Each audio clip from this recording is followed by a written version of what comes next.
আজকে একটা ঘটনা ঘটেছে। আজকে ছুটির দিন। কুমিল্লা সরকারি মহিলা কলেজ প্রাঙ্গণে আজকে স্টুডেন্টদের কয়েকশো স্টুডেন্ট, শতাধিক স্টুডেন্ট একটা অবস্থান কর্মসূচি করে। আজকে কিন্তু ছুটির দিন, খেয়াল করবেন। ছুটির দিনেও তারা কলেজ প্রাঙ্গণে অবস্থান ধর্মঘট করে স্টুডেন্টরা। এটা কিন্তু মহিলা কলেজ, মেয়েরা করেছিল। কারণটা কি? কারণটা হলো এই যে দুদিন আগে হঠাৎ করে এই কুমিল্লা সরকারি মহিলা কলেজের 7 জন শিক্ষককে একযোগে বদলি করা হয়েছে। সরকারি কলেজ, বুঝতেই পারছেন, কাজে সরকারি তো করে এগুলো। এখন 7 জনকে একই সঙ্গে বদলি করা হলো কেন?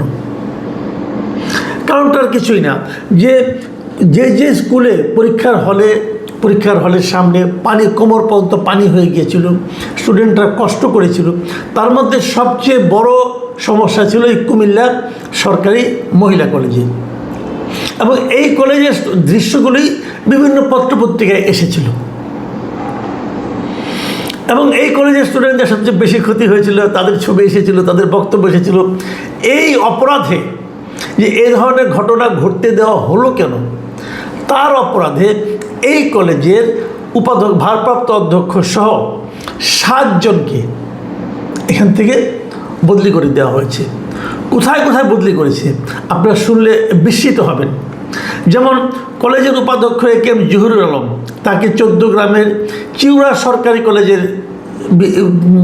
বদলি করা হয়েছে। গণিত বিভাগের অধ্যাপক মোহাম্মদ আব্দুল মালেককে কক্সবাজারে বদলি করা হয়েছে। উদ্ভিদ বিজ্ঞানের অধ্যাপক কনক বড়ুয়াকে নোয়াখালী হাতিয়া দ্বীপে বদলি করা হয়েছে।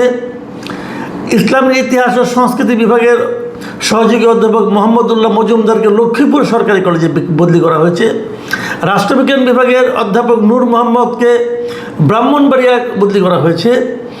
হিসাব বিজ্ঞানের আল আমিনকে সিলেটের বিয়ানীবাজারে বদলি করা হয়েছে।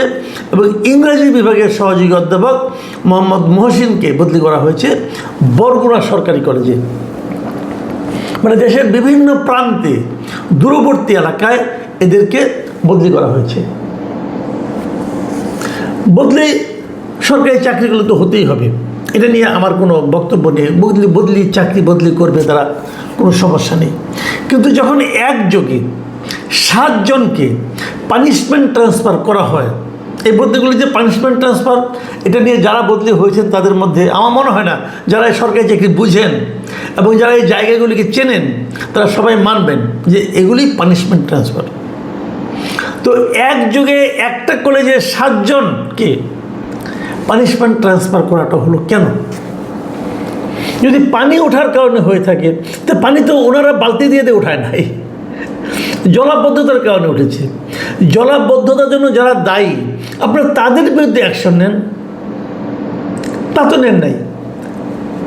আপনি নিয়েছেন শিক্ষকদের বিরুদ্ধে। কারণটা কি বোঝা যায়? কারণটা হলো যে এই কলেজের বিষয়টা আলোচনায় কেন এলো? কারণ আলোচনায় যদি আসে, শিক্ষকরা কি সাংবাদিকদের ডেকে ডেকে ছবি তুলতে বলেছিল? এটা কি অন্য অন্য কলেজগুলো আসে নাই? তো আপনারা একজনকে শাস্তি দিয়ে পুরো কমিউনিটিকে বুঝিয়ে দিচ্ছেন যে এই ধরনের ঘটনা যদি আগামীতে ঘটে, তাহলে তোমাদেরকে বিরুদ্ধে এই ধরনের ব্যবস্থা নেওয়া হবে। আচ্ছা, ধরলাম তারা বুঝলো। বুঝার পর কি হবে? বুঝার পরে কি আর পানি উঠবে না? বুঝার পরে কি এই ধরনের ঘটনা ঘটবে না? যদি স্টুডেন্টরা কষ্টে পড়ে যায়, যদি কোমর পানি ডিঙিয়ে একটা স্টুডেন্টকে ভেজা কাপড়ে 3 ঘন্টার পরীক্ষায় বসতে হয়, তো সেটা কি ওখানকার শিক্ষকরা যদি এই জন্য সমবেদনা প্রকাশ করে, এটা কি শিক্ষকদের দোষ? হিসাবটা এইভাবে আপনারা ভাবেন একবার। তার মানে হলো যে তোমাদেরকে আমরা মারব, তোমাদেরকে আমরা কষ্ট দিব, তোমাদের জীবনকে আমরা দুর্বিষহ করে তুলব, কিন্তু তোমরা কোনো আওয়াজ করতে পারবে না, তোমরা কোনো শব্দ করতে পারবে না। একবার শব্দ করেছ, তো আমরা ধারাবাহিকভাবে শাস্তি শুরু করেছি। শাস্তি দিতে হলে আপনি নিজেকে দেন।